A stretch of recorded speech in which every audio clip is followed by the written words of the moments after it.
Knowing how to access and use your cPanel is actually very important. What you'll need to do is go to your domain, and at the very end there, you'll have the / enter cPanel. And you can actually have the username and password saved here. If you do, great. If not, fill in the information provided by your host. You'll have the username, the password, click on OK. Once you're inside here, you can see the home directory where you are, which is normally home, and then the username. You can create email accounts. You can access your mail from the web here. In fact, many webmails, what you can do is your domain, for example, let's go ahead and do that. Let's say, for example, domain.com / webmail. That's the normal case if you have an actual cPanel. If your cPanel looks something like this, more than likely you can access your web using that. Or sometimes you can have to go to mail. Whatever your domain is. For example, this one would be mail.credsolutionsllc.com. That will allow you to access your emails. Now the email accounts, you can easily create one yourself. You don't have to hire someone else to do it. You can go in here, create an email. Let's say, for example, it's you. And the password is 10.23, 10.23. The mailbox quota can be specified to 250 megabytes. You can increase it, or you can actually change it to unlimited. Then create the account. The account is immediately listed right here. You can change the password, change the quota, or delete it. We'll go ahead and delete it. We'll return to the home. Right over here is the FTP account, and there's also File Manager. We'll actually cover those two different things, because the thing is, from here you can actually access your web files on your website from here, but the FTP account, you'd have to create one or utilize the current login. The thing is, you don't have to create an FTP account, because the login that you have for your cPanel can actually also be used for your FTP. For example, this particular account here, the username is credSolu. So cred, S-O-L-U, is the username, and then whatever the specified password was to access this cPanel, that can also be used for FTP account. The FTP program that we prefer to use is FileZilla. You can just go to Google and do a search for FileZilla. What you'll see here is FileZilla Project. We recommend that you go here, click on Download FileZilla Client, and install whatever program that you're using, or operating system, whether it's Windows with a setup here directly, or you actually download the zip file.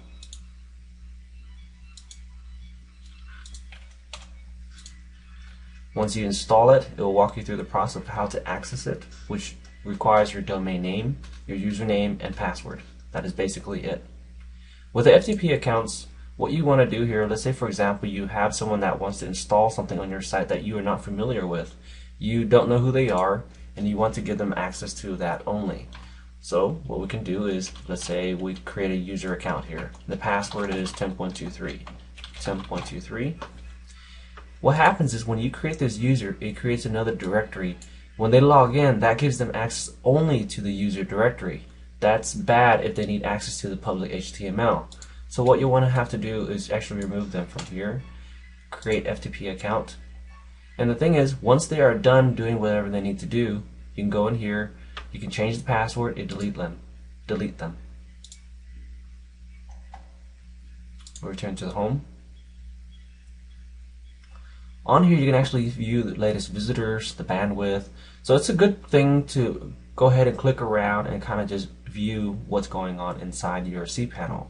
There's a lot to learn here, and there's also a lot of good information to look at.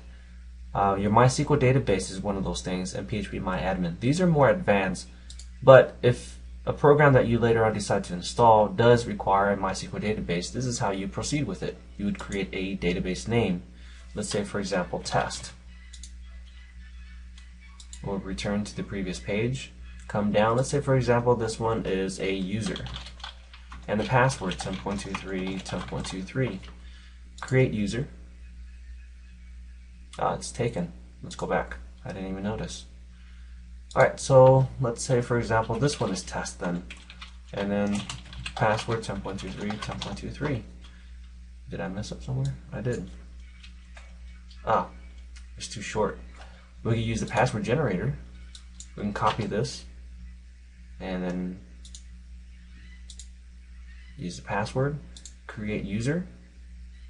One is created, I can go back, scroll down, make sure that I add that particular test actually into the test. I add all privileges, make changes. Now normally you wouldn't have to mess with this unless you are installing a program that requires you to add a database, and that just kind of gives you an idea of how to do that yourself. Very, very simple. But we're not going to keep that, so let's delete the test, delete user, go back, and let's delete the database. It's the test, delete database, delete. And then let's go home. We won't cover the phpMyAdmin this time around. That is very, very complicated sometimes. In some ways, it's actually kind of simple, but you don't need to know that right now. You can manage your subdomains from here. You can add on domains if you're allowed to add more domains to your hosting. You can park domains if that is allowed as well. You can create redirects. That is definitely an option that you have nearly with every single hosting account that you get. Now let's go to File Manager. You have the option here that says please select the directory to open. You can go directly to the www or your home directory. You can actually skip this question and go. That way in the future when you click on File Manager it will take you here directly. What you're looking at here are actually web files on your website. So if I were to click on this plus sign to expand it, I can see what else is here. It's the same thing on this side. If I double click, let's say for example where the text is, if I double click on it, I can actually edit the name or the title. If I right click on it, I can actually have other options. I can move it, copy it, rename it, change permissions, delete, compress, so on and so forth. If I double click on the folder, I would actually open the folder itself. To return, I can actually click on up one level or back. This is a sitemap. I can actually extract it, but I don't need to. You can extract zip files normally on most hosting cPanels. It's not always the case, but in most cases you can. You can select multiple files if you hold down the Shift key, or if you hold the Control key on your keyboard and select specific files. You can delete them. Let's say for example you want to edit a particular file, let's say index. Right click, you can click on edit. Or let's say you want to save. Oh, that's not how we do it. Select all. We would select all and we want to compress this. We can click on compress and it will ask you to actually proceed. In fact, right here.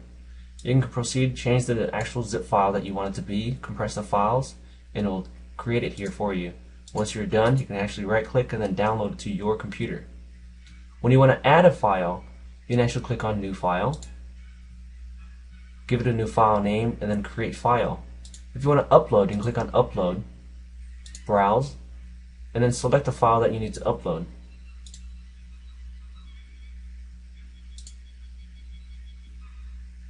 And that is how you use your file manager. If you ever need to access your, for example, your images or your library, you can go to WP Content, you'll go into your uploads, the year that it was uploaded, and then the month that it was uploaded. Now you can see all the different images that were uploaded, or files. So there's a lot of different things that you can do in your cPanel. You'll have to look around and get to know it.